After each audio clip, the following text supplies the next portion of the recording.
Hello दोस्तों, मैं सरला Yadav SY Hindi platform पर एक बार फिर से आप सभी का हार्दिक अभिनंदन करती हूँ।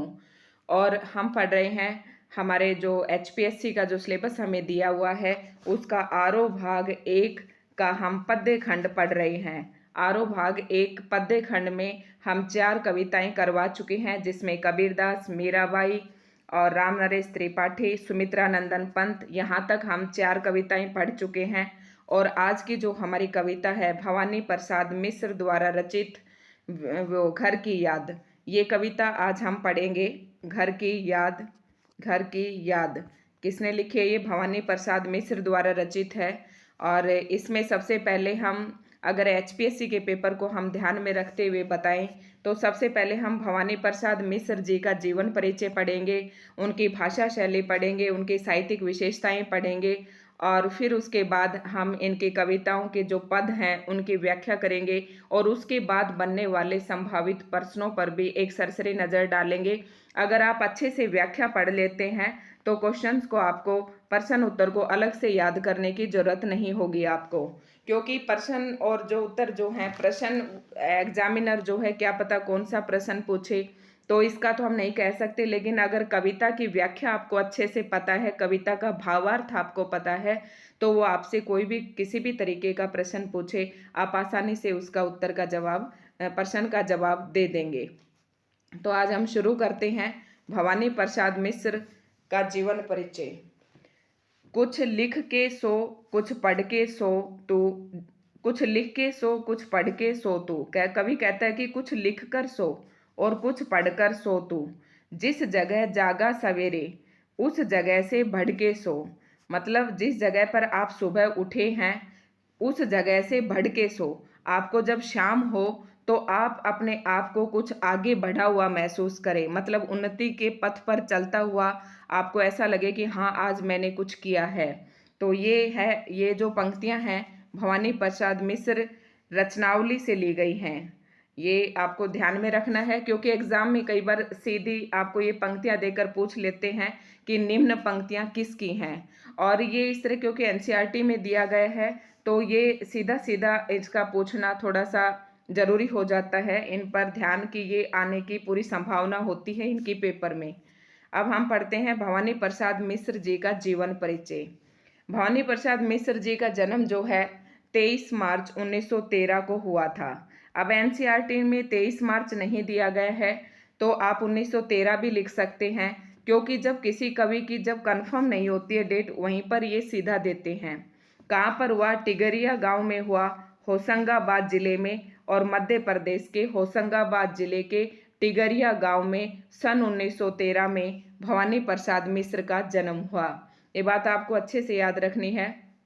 इनकी प्रमुख रचनाएं हैं सतपुड़ा के जंगल, सन्नाटा, गीत फरोश, चकित है दुख, बुनी हुई रस्सी, खुशबू के शिलालेख, अनाम तुम आते हो, इदम न ममम आदि। ये इनकी कुछ रचनाएं हैं, काव्य रचनाएं हैं जो भवानी प्रसाद मिश्र द्वारा लिखी गई हैं। अब पेपर में आपको इनमें से कोई एक रचना देकर पूछ सकते हैं कि ये किसकी रचना है, तो भवानी प्रसाद मिश्र की जगह भवानी प्रसाद गुप्त भी लिख देते हैं। तो आपको ध्यान रखना है कि ये रचनाएं किसकी हैं, भवानी प्रसाद मिश्र जी की हैं। अब यहाँ पर इनकी एक सबसे इम्पोर्टेंट और मुख्य जो काव्य संग्रह है वो बुनी हुई रस्सी है। बुनी हुई रस्सी बहुत ही महत्वपूर्ण काव्य संग्रह है, जिसको 1972 ईस्वी में 1972 में इनको साहित्य अकादमी पुरस्कार मिला था। बुनी हुई रस्सी पर इनको 1972 में साहित्य अकादमी पुरस्कार मिला। ये बात आपको ध्यान में रखनी है। अब प्रमुख सम्मान की अगर बात करें तो साहित्य अकादमी, मध्य प्रदेश शासन का शिखर सम्मान, दिल्ली प्रशासन का गाली पुरस्कार एवं पद्म श्री से अलंकृत। तो ये इनके सम्मान थे, आपको याद रखना है। साहित्य अकादमी पुरस्कार आपको पता है किस पर मिला था? बुनी हुई रस्सी पर मिला था और 1972 में मिला था। मध्य प्रदेश शासन का शिखर सम्मान मिला इनको, दिल्ली प्रशासन का गाली पुरस्कार भी मिला एवं भारत सरकार ने इनको पद्म श्री से भी अलंकृत किया। अब इनकी मृत्यु हुई सन 1985 में। इनकी मृत्यु कब हुई? 1985 में। तो इस तरह से एक एक बात आपको याद रखते हुए चलना है। जो भी इम्पोर्टेंट बातें आएंगी मैं आपको बताती जाऊंगी। और अगर हम भवानी प्रसाद मिश्र जी की बात करें तो ये किसके अंतर्गत आते हैं? जो आपका प्रगतिवादी जो कवि हैं, प्रगतिवादी जो कवि हैं आपका, उनके अंदर आता है। प्रगतिवादी कवि के अंदर जो हमारे 4 सप्तक बटे हुए हैं, 4 सप्तक हैं, तो दूसरे सप्तक में इनका स्थान आता है। दूसरे सप्तक में आते हैं ये बात भी आपको याद रखनी है। अब देख लेते हैं इनकी काव्यगत विशेषताएं क्या है और इनके भाषा शैली की क्या विशेषताएं हैं। आपको अगर पेपर में देखो, जीवन परिचय तो एक बच्चों के आता है, जैसे 10वीं 12वीं में वाले बच्चों के आता है, तो उसी तरीके से हो सकता है आपके एग्जाम में भी पूछ ले, 5 मार्क्स का भी पूछ ले, और कुछ और इसके साथ एक्स्ट्रा जोड़ के हो सकता है 10 मार्क्स में भी पूछ ले। तो आपको दोनों ही तरीके से आपको तैयार करके रखना है। और किस तरीके से लिखना है वो भी मैंने आपको बताया था कि आपको पॉइंट्स बनाने हैं, क्रम से लिखना है। जीवन परिचय, फिर आपको नंबर 2 पे रचनाएं लिखनी है, नंबर 3 पर आपको अगर पूछता है क्वेश्चन की, आपको भाषा समझनी है कि प्रश्न में इसने किस तरीके से पूछा है कि जीवन परिचय पर प्रकाश डालते हुए साहित्यिक विशेषताएं बताइए या काव्यगत विशेषताएं बताइए, तो ये दोनों एक ही बात हैं। या भाषा शैली पर प्रकाश डालिए, तो आपको फोकस उसी बात पे करना है। अगर सीधा कहता है तो आपको ये पॉइंट तो सारे लिखने ही लिखने हैं। अब देख लेते हैं भवानी प्रसाद गुप्त जी भवानी प्रसाद मिश्र किस प्रकार के कवि हैं, क्या कुछ इन्होंने लिखा है। सहज लेखन और सहज व्यक्तित्व का नाम है भवानी प्रसाद मिश्र। सहज लेखन मतलब इनका लेखन भी कैसा है, सहज है, और व्यक्तित्व भी कैसा है, सहज है। भवानी प्रसाद कविता और साहित्य के साथ साथ राष्ट्रीय आंदोलन में जिन कवियों की सक्रिय भागीदारी थी उनमें ये प्रमुख हैं। मतलब हमने सुमित्रा नंदन पंत जी के बारे में भी पीछे पढ़ा कि उन्होंने साहित्य सर्जन के साथ साथ जो राष्ट्रीय आंदोलन थे उनमें भी बढ़ चढ़कर भाग लिया। तो उसी श्रृंखला में एक और कवि का नाम जुड़ जाता है, भवानी प्रसाद मिश्र, जिन्होंने राष्ट्रीय आंदोलन में बढ़ चढ़कर भाग लिया। गांधीवाद पर आस्था रखने वाले मिश्र जी ने गांधी वांग्मय होता है, इसका अर्थ होता है साहित्य। तो जो गांधी वांग्मय के हिंदी के जो खंड थे उनका संपादन कर कविता और गांधी जी के बीच सेतु का काम किया। तो इन्होंने किसका संपादन किया? गांधी वांग्मय के हिंदी खंडों का संपादन किया, और कविता जो थी इधर और इधर जो गांधी जी थे इनके बीच का सेतु का काम किया, मतलब इनको जोड़ने का काम किया। भवानी प्रसाद मिश्र की कविता हिंदी की सहज लय की कविता है। आप जब ये कविता पढ़ेंगे घर की याद, तो आपको पता चलेगा कि बिल्कुल सीधे सीधे शब्दों में कविता लिखी गई है। तो हम कह सकते हैं कि इनकी जो कविता है सहज लय की कविता है। इस सहजता का संबंध गांधी के चरखे की लय से भी जुड़ता है। जिस तरह से इनकी इनकी कविताओं हिंदी की कविताओं में जो सहज लय है और गांधी जी की चरखे की लय भी सहज है, उन दोनों का आपसी संबंध है, इसलिए उन्हें कविता का गांधी कहा गया है। अब अगर एस्टेट वगैरह के लिए क्वेश्चन का ध्यान दें टीजीटी पीजी एस्टेट में, तो आपसे पूछ सकते हैं कि कविता का गांधी किसे कहा है। तो कविता का गांधी किसे कहा है? भवानी प्रसाद मिश्र जी को। मिश्र जी की कविताओं में बोलचाल के गद्यात्मक से लगते वाक्य विन्यास, देखो एक मैंने आपको बताया था गद्यात्मक और एक बताया था आपको पद्यात्मक। तो पद्यात्मक में आपकी होती है कविता के रूप में, और गद्यात्मक होता है एक कहानी के रूप में। तो जब आप कविता पढ़ेंगे ये घर की याद, तो आपको ऐसा एहसास होगा कि ये तो गद्यात्मक रूप में बात कही गई है, लेकिन देखना कितने अद्भुत तरीके से उन्होंने बात कही है। तो इस लाइन का आप आसानी से समझ जाएंगे कि मिश्र जी की कविताओं में बोलचाल के गद्यात्मक से लगते, मतलब ऐसा तो लग रहा है कि बोलचाल की जो गद्यात्मक जो बात है उसे ये उस वाक्य विन्यास को ही कविता में बदल देने की अद्भुत क्षमता है। वैसे आप पढ़ेंगे इसकी कविता को तो गद्यात्मक सी लगेगी, लेकिन अगर सामने से दृष्टि डालेंगे तो आपको लगेगा कि अरे ये तो एक कविता ही है। तो इस तरह का वाक्य विन्यास इन्होंने किया है कि दिखने में तो गद्यात्मक लगता है, और जब उसको पढ़ते हैं और देखते हैं तो वो कविता दिखती है। इसी कारण इनकी कविता सहज और लोक के अधिक करीब है। मतलब इनकी कविता सहज है और आम आदमी के बहुत करीब है। भवानी प्रसाद मिश्र जिस किसी विषय को उठाते हैं उसे घरेलू बना लेते हैं। मतलब अब अपनी कविताओं के लिए जिस किसी विषय को इन्होंने सिलेक्ट किया या छाटा, उसी को उन्होंने क्या किया, घरेलू बना लिया। अब जैसे ये जेल में थे और बारिश हो रही थी, तो इस कविता को भी उसने क्या किया, अपने घर से जोड़ दिया। तो आप याद रख सकते हैं कि भवानी प्रसाद मिश्र जिस किसी विषय को भी उठाते हैं उसे घरेलू बना लेते हैं। जैसे आंगन का पौधा, इन पर भी कविता लिख दी। श्याम और दूर दिखती पहाड़ की नीली चोटी भी जैसे परिवार का एक अंग हो जाती हैं। जैसे अभी आप पढ़ेंगे घर की याद कविता, तो इसको भी घर से जोड़ दिया। उसी प्रकार से जो आंगन का पौधा था उसे भी घर से जोड़ दिया। शाम और दूर से दिखती हुई नीली चोटी, वो भी एक ऐसा प्रतीत हो रही है जैसे कि इनके घर परिवार का ही एक अंग हो। अब देखो ये इनकी सारी काव्यगत विशेषताएं हैं। आप अगर हेडिंग डालकर लिखेंगे कि इनकी काव्यगत विशेषताएं क्या हैं, काव्यगत विशेषताएं ये हैं कि ये जिस विषय को भी उठा लेते हैं उसे क्या बना देते हैं, घरेलू बना देते हैं। और क्या है, इनकी कविता सहज है और लोक के अधिक करीब है। दूसरी अगर बात करें हम, वृद्धा अवस्था और मृत्यु के प्रति भी एक आत्मीय स्वर मिलता है। उन्होंने प्रौढ़ प्रेम की कविताएं भी लिखी हैं। युवावस्था के बाद क्या आती है, आपकी प्रौढ़ अवस्था आती है, थोड़ी बुजुर्ग या वृद्धा अवस्था जिसको कहते हैं। वृद्धा से थोड़ी सी पहले की जो है वो प्रौढ़ अवस्था होती है। तो प्रौढ़ प्रेम की कविताएं भी लिखी हैं जिनमें लद्दाम श्रृंगारिकता की बजाय सहज जीवन के सुख दुख और प्रेम की व्यंजना है। देखना, जब आदमी प्रौढ़ में पहुंच जाता है, प्रौढ़ अवस्था में जब पहुंच जाता है, तो उसका जो प्रेम है वो उस तरह की श्रृंगारिकता नहीं रहती। उसमें क्या रहता है, उसके जीवन का सुख दुख रहता है और उसकी प्रेम की व्यंजना रहती है। सुख दुख और प्रेम की व्यंजना रहती है। नई कविता के दौर के कवियों में मिश्र जी के यहाँ व्यंग्य और क्षोभ भरपूर है। तो आप एक और पॉइंट यहाँ बना सकते हो कि प्रौढ़ प्रेम की कविताएं लिखी, और ये जिस किसी भी विषय को चुनते थे उसे घरेलू बना लेते थे। और इनकी कविताओं में व्यंग्य और क्षोभ भी भरपूर है, किंतु वह प्रतिक्रियात्मक न होकर सर्जनात्मक है। इस लाइन को समझने की कोशिश करें कि जो उनकी कविताओं में जो व्यंग्य छिपा हुआ है और जो क्षोभ छिपा हुआ है, वो किसी क्रिया का प्रतिक्रिया नहीं है, वो उनकी खुद की सर्जनात्मक है। सर्जनात्मकता होती है खुद की क्रिएटिविटी, खुद का अपना कुछ बनाना, खुद का अपनी तरफ से कुछ लिखना, न कि किसी ने कुछ कहा और उसके प्रतिक्रिया देना।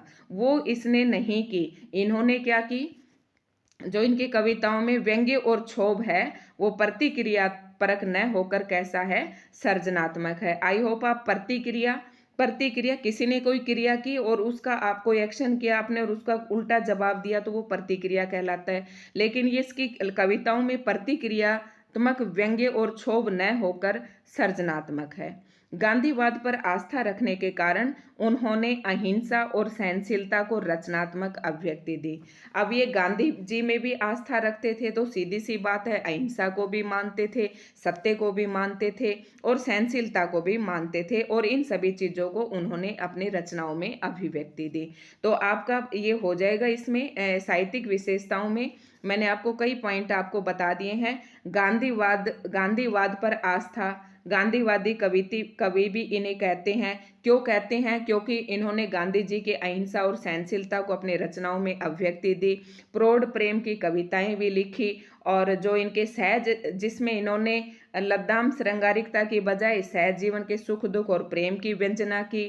और इनकी कविता में व्यंग्य और क्षोभ भी भरपूर मिलता है, जो कि प्रतिक्रियात्मक न होकर सर्जनात्मक है।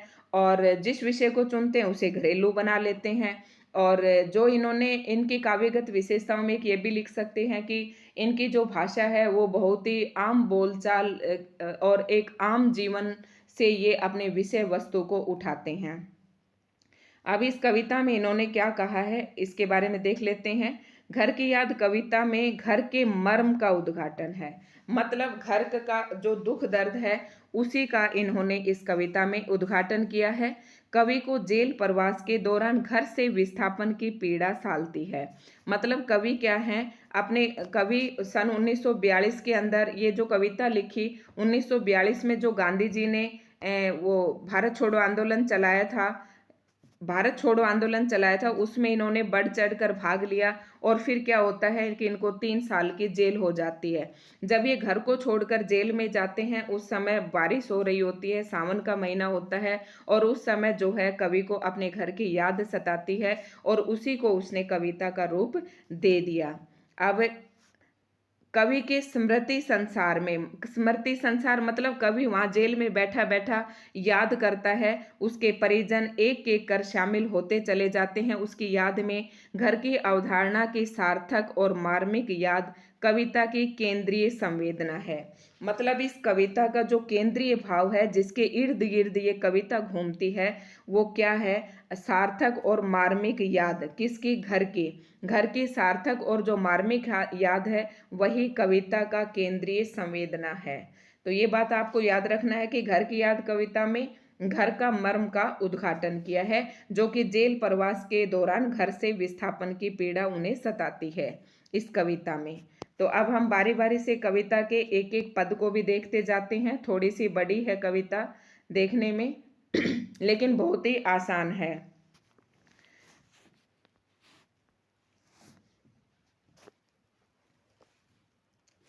घर की याद जो कविता है किसने लिखी है? भवानी प्रसाद मिश्र जी ने लिखी है। अभी हम इन पदों की व्याख्या पढ़ेंगे बारी बारी करके। आज पानी गिर रहा है, बहुत पानी गिर रहा है।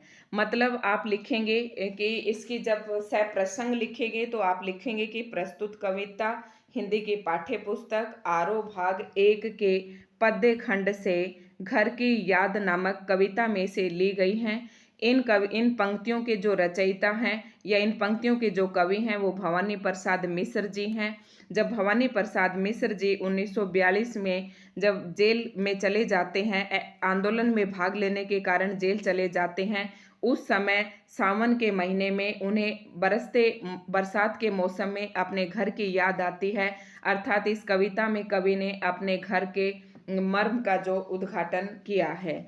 इस तरीके से आप इसकी प्रसंग लिखेंगे और फिर देखते हैं कविता की व्याख्या बारी बारी से। आज पानी गिर रहा है, बहुत पानी गिर रहा है।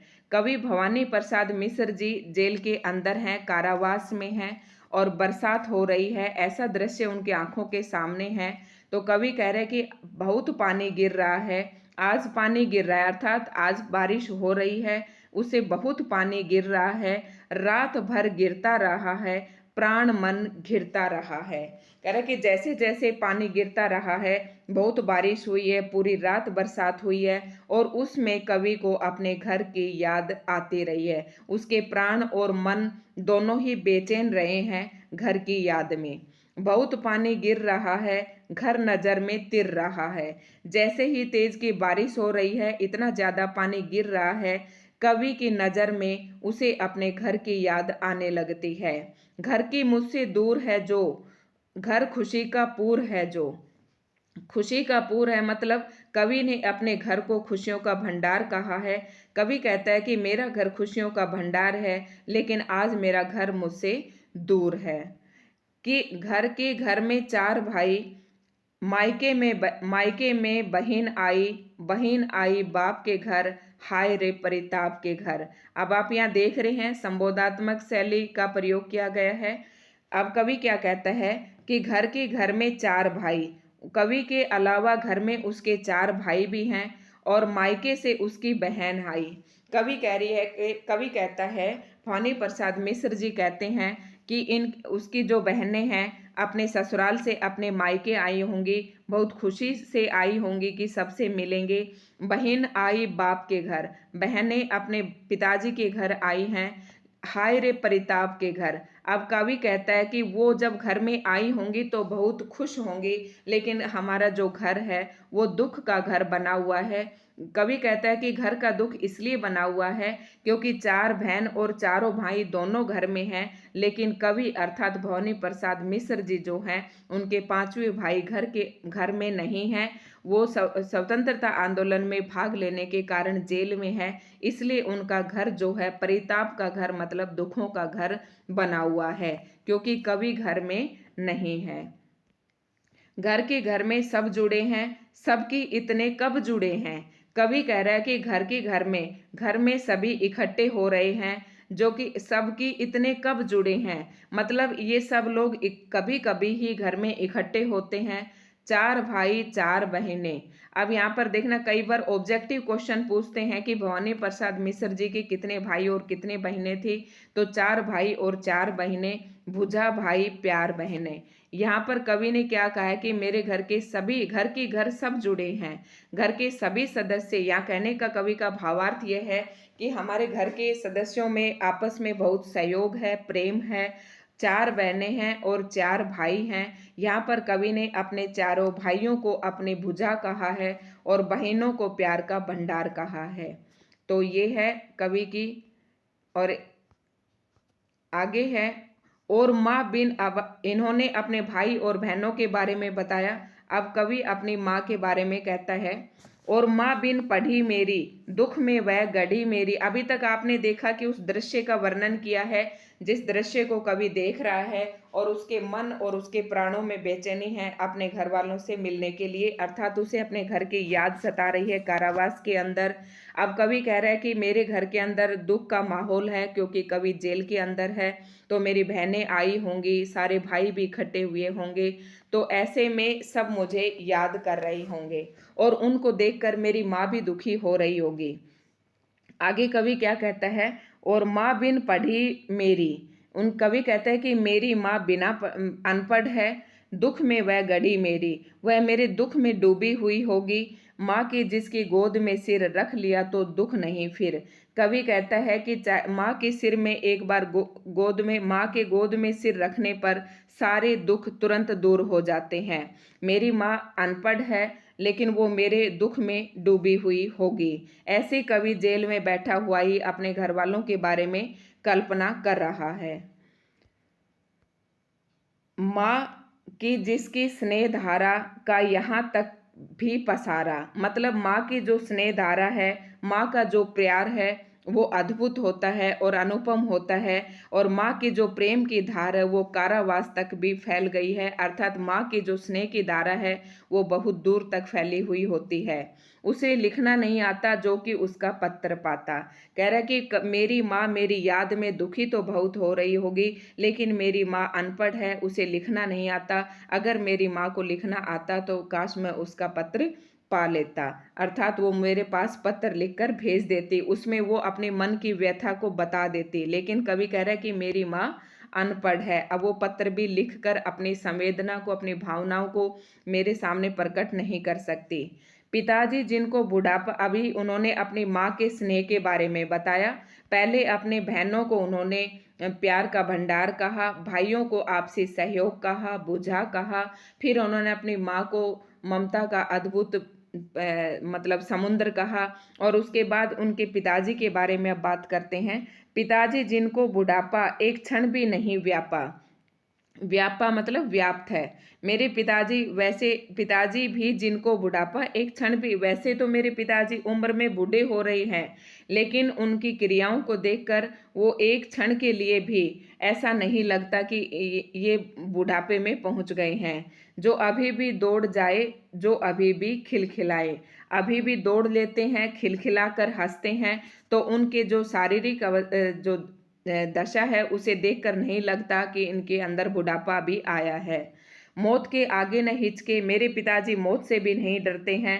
शेर के आगे न बिचके, शेर से भी नहीं डरते हैं।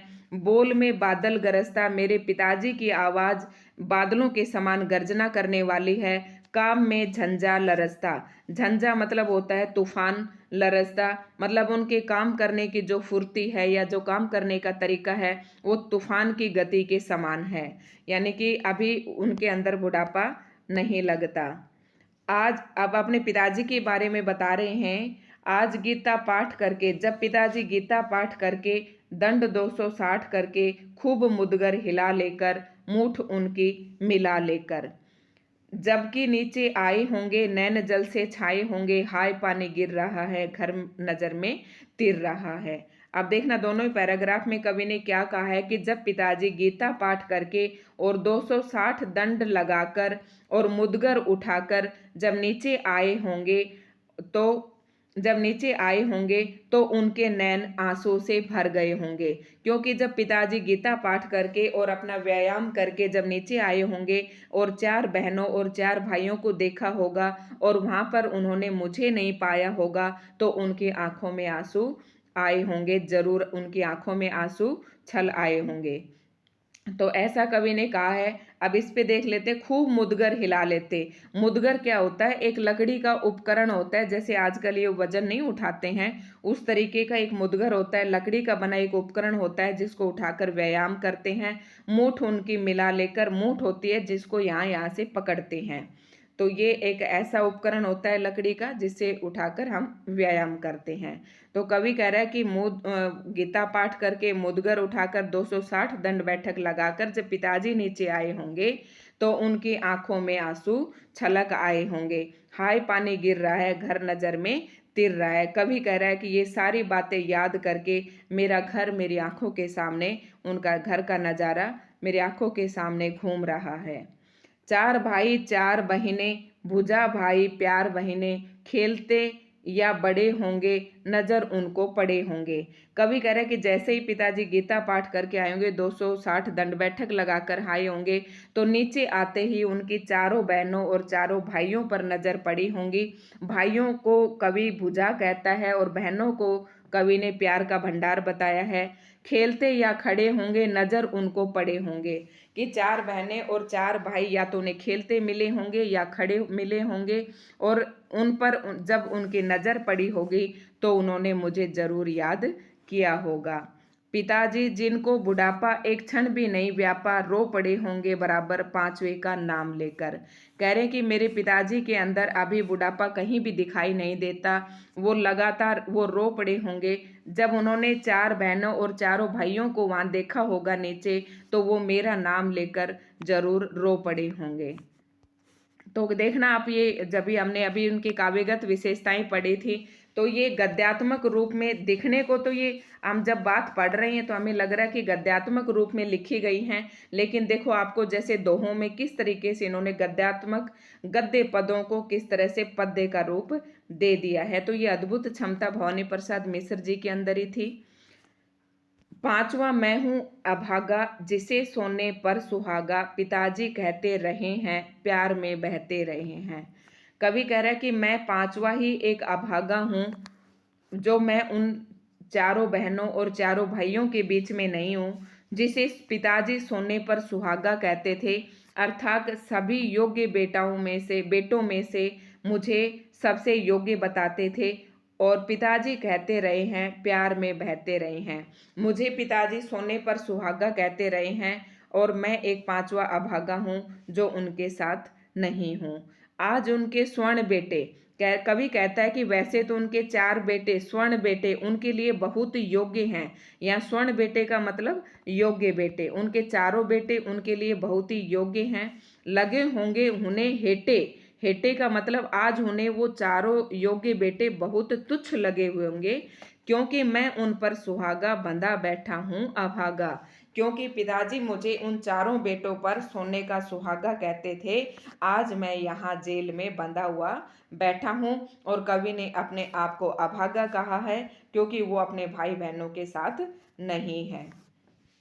और माँ ने कहा होगा दुख कितना बहा होगा, आंख में किस लिए पानी, वहाँ अच्छा है भवानी। कह रहे कि जब मेरे पिताजी चारों बहनों और चारों भाइयों को देखकर और मुझे याद करके आंसू बहा रहे होंगे, तब माँ ने जरूर कहा होगा कि दुख कितना बहा होगा, आंख में किस लिए पानी, वहाँ अच्छा है भवानी।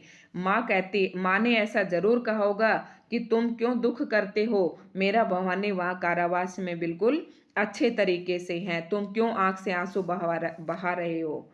वह तुम्हारा मन समझकर और अपनापन समझकर गया है सो ठीक ही है, वह तुम्हारी लीक ही है।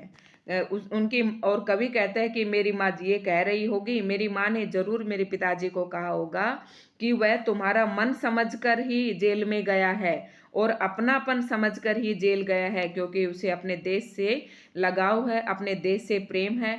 गया सो ठीक ही है, ये तुम्हारी लीक है। अर्थात मेरी माँ ने कहा होगा कि ये सब बातें तुम्ही ने ही सिखाई हैं। अर्थात देश प्रेम की जो भक्ति है, देश प्रेम की जो भावना है, वो तुम्ही ने ही उनके अंदर कूट कूट कर भरी हुई है। इसीलिए वो अपना समझकर और तुम्हारा मन समझकर जेल में गया है। तो ठीक है मेरा भवानी, वहाँ जेल में बिल्कुल ठीक है, तुम आंसू मत बहाओ। मेरी माँ ने ऐसा जरूर कहा होगा। पाँव जो पीछे हटाता कोख को मेरी लजाता। अब उनकी माँ कह रही कि अगर मेरा बेटा जेल में नहीं जाता तो वो मेरी कोख को लजाता, अर्थात मेरे दूध को लजाता। इस तरह हो न कच्चे रो पड़ेंगे बच्चे। लेखक की, कवि की माँ उनके पिताजी को कहती है कि तुम दिल के इस तरह से कच्चे मत हो, अगर तुम ये आंसू बहाओगे तो बच्चे भी रो पड़ेंगे। तो इस तरह से उनकी माँ उनके पिताजी को सांत्वना देती है। पिताजी ने कहा होगा हाय कितना सहा होगा, कहाँ मैं रोता कहाँ हूँ, धीर मैं खोता कहाँ हूँ। फिर कवि कह रहा है कि मेरे पिताजी ने माँ को वापिस जवाब दिया होगा कि मैं कितना कितना पिताजी ने कहा होगा हाय कितना सहा होगा। कह रहे कि मेरे पिताजी ने वापिस मेरी माँ को कहा होगा कि मैं कहाँ रो रहा हूँ, मैं अपना धैर्य नहीं खो रहा हूँ। कवि कहता है कि देखो मेरे पिताजी ने कितना कष्ट सहा होगा कि उनके मन के अंदर दर्द है मेरे घर पर न होने का, फिर भी उन्होंने माँ से कहा होगा कि मैं कहाँ रो रहा हूँ, मैं कहाँ अपना धैर्य खो रहा हूँ। हे सजीले हरे सावन, हे कि मेरे पुण्य पावन, तुम बरस लो वे न बरसे, पांचवे को वह न तरसे। अब सावन को संबोधित करते हुए कवि कहता है कि हे सजीले और हरे सावन, हे पवित्र और पुण्य पावन, तुम बरस लो जितना बरसना है, लेकिन मेरे माता पिता वे मुझे पांचवे को न तरसे, वो उन्हें मेरी याद न आए। उन्हें तुम जाकर कहना, कवि अपना संदेश भेजना चाहता है सावन के माध्यम से कि तुम बरस लो लेकिन मेरे माँ बाप मुझे याद करके न रोएं।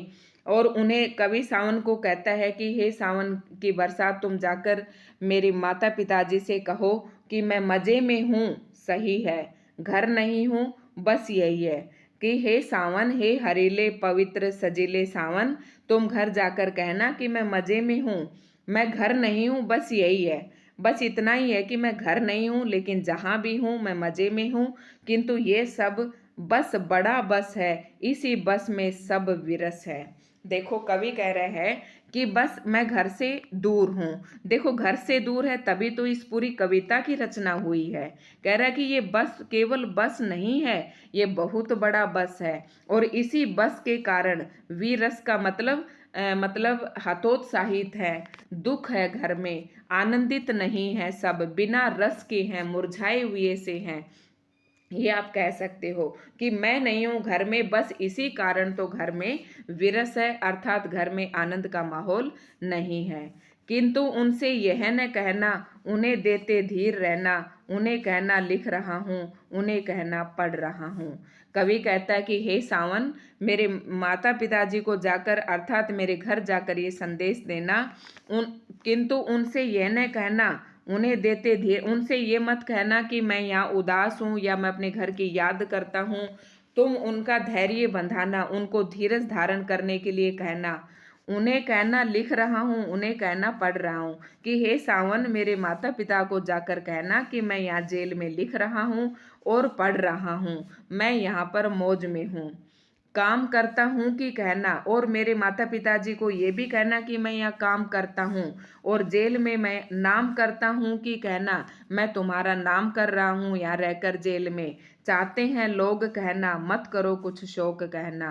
कहता कि चाहते हैं लोग, कवि कहता है कि मुझे यहाँ सब लोग चाहते हैं। तुम मेरे माता पिताजी को हे सावन जाकर ये कहना कि जेल में कारावास के अंदर मुझे सब लोग चाहते हैं, मत करो कुछ शोक कहना। तुम उन्हें जाकर यही कहना कि तुम्हारा बेटा खुशी से है, कारावास के अंदर तुम शोक अथवा तुम दुख मत करो।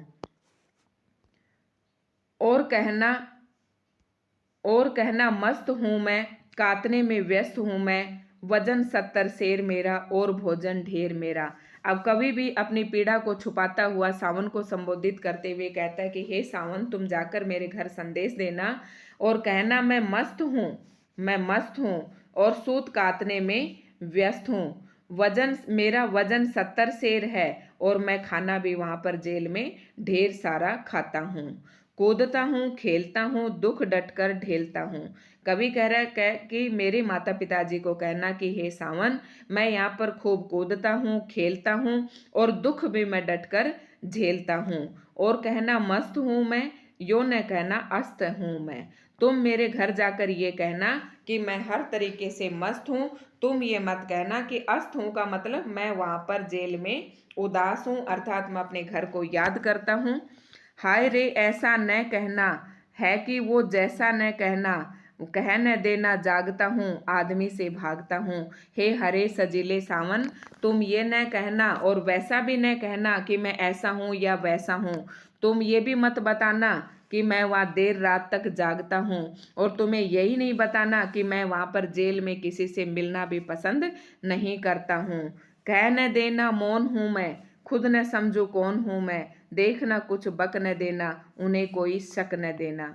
कवि कह रहा है कि तुम्हें कुछ भी नहीं बताना कि मैं अपने आप जेल में रहकर खुद न समझूं, अर्थात मैं अपने आप को भी नहीं समझ पा रहा हूँ, मैं जेल में बिल्कुल मौन हूँ। तुम इस तरीके का कुछ भी मेरे माता पिताजी को जाकर मत कहना जिससे उन्हें शक न हो जाए कि मैं वहाँ जेल में उदास हूँ। तुम्हें इस प्रकार की कोई भी बात नहीं कहनी है। हे सजीले हरे सावन, हे कि मेरे पुण्य पावन, तुम बरस लो वे न बरसे, पांचवे को वे न तरसे। हे हरेले, हे सजीले, हे हरे सावन, हे पवित्र सावन, तुम बरस लो लेकिन मेरे माता पिता को मत तड़पाना।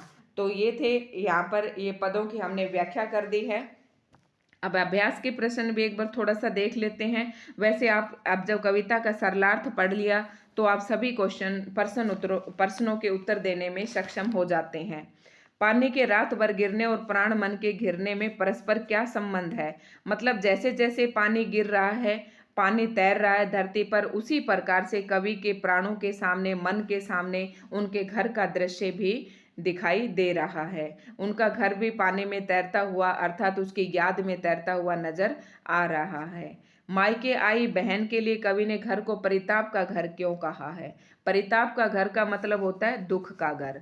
अब मेरे कहते हैं कि बहनें जब अपने ससुराल से अपने मायके आती हैं तो इस खुशी से आती हैं कि सबसे मिलेंगे वहां जाकर, लेकिन कवि कह रहा है कि जब बहनें मेरे घर में आई होंगी तो उन्हें मेरा घर दुख का घर मिला होगा। क्यों मिला होगा? क्योंकि मैं वहां पर उपस्थित नहीं हूं और वो मुझे देखकर उदास हो गई होंगी, दुखी हो गई होंगी। इसलिए कवि ने अपने घर को परिताप का घर कहा है, क्योंकि कवि उस घर में उपस्थित नहीं है। पिता के व्यक्तित्व की किन विशेषता को कार्य है? पिता की विशेषता बताइए कि इतनी बुढ़ापे की अवस्था में भी वो 260 दंड बैठक लगाते हैं, मुगदर हिलाते हैं, गीता पढ़ते हैं और उनके कामों में जो फुर्ती है वो तूफान की तरह है। तो वह कहीं पर भी उनके शरीर को देखकर नहीं लगता कि वे वृद्धावस्था में पहुंच चुके हैं। निम्नलिखित पंक्तियों में बस शब्द के प्रयोग की विशेषता बताई। मैंने बताया था आपको, बस मैं मजे में हूँ, सही है, घर नहीं हूँ, बस यही है। इस बस के पीछे ही बहुत बड़ा है, पूरी कविता की कहानी इस बस के पीछे ही, इस बस के पीछे बहुत ही दर्द छिपा हुआ है। ये मैंने आपको बताए थे, ये सारी बस। तो ये थे हमारे यहाँ इसके प्रश्न उत्तर। ठीक है, और ये शायद ये बच्चों के लेवल के हैं। अब आपसे क्वेश्चन किस तरीके से पूछता है मैंने आपको पूरा ये करके एक्सप्लेन करके व्याख्या करके पूरा बता दिया है। और ये कब लिखी थी कवि ने? भवानी प्रसाद मिश्र जी ने 1942 के अंदर जो राष्ट्रीय आंदोलन चला हुआ था गांधी जी के द्वारा चलाया हुआ, उसमें भवानी प्रसाद मिश्र जी बढ़ चढ़कर भाग लेते हैं। 3 साल की इनको सजा हो जाती है और जब वो जेल के अंदर रहते हैं तब अपने घर के मर्म को इस कविता में उन्होंने उद्घाटित किया है। तो ये मैंने आपको ये सारा बता दिया है, शायद आपको समझ में भी आ गया होगा। दोस्तों, अगर आपको वीडियो अच्छी लगे तो लाइक, शेयर एंड सब्सक्राइब करना ना भूलें। आप हमारी पीछे की वीडियो भी देख सकते हैं, मैं 5 कविताएं पढ़ा चुकी हूँ। आप प्लेलिस्ट में SY हिंदी प्लेटफॉर्म चैनल पर जाकर प्लेलिस्ट में जाके आप देख सकते हैं। आदिकाल भी हमने पूरा करवा रखा है। जो बच्चे स्टेट की तैयारी कर रहे हैं वो भी देख सकते हैं, उनके लिए काफ़ी यहाँ पर मैंने अपने चैनल पर डाला हुआ है। प्रीवियस ईयर क्वेश्चन पेपर भी हैं, तो ये आप देख सकते हैं। और जो HPSC वाले बच्चों के लिए तो ये बहुत ही इम्पोर्टेंट है। तो धन्यवाद दोस्तों, जो भी बच्चे हमारे चैनल पर नए हैं चैनल को सब्सक्राइब जरूर करें। धन्यवाद।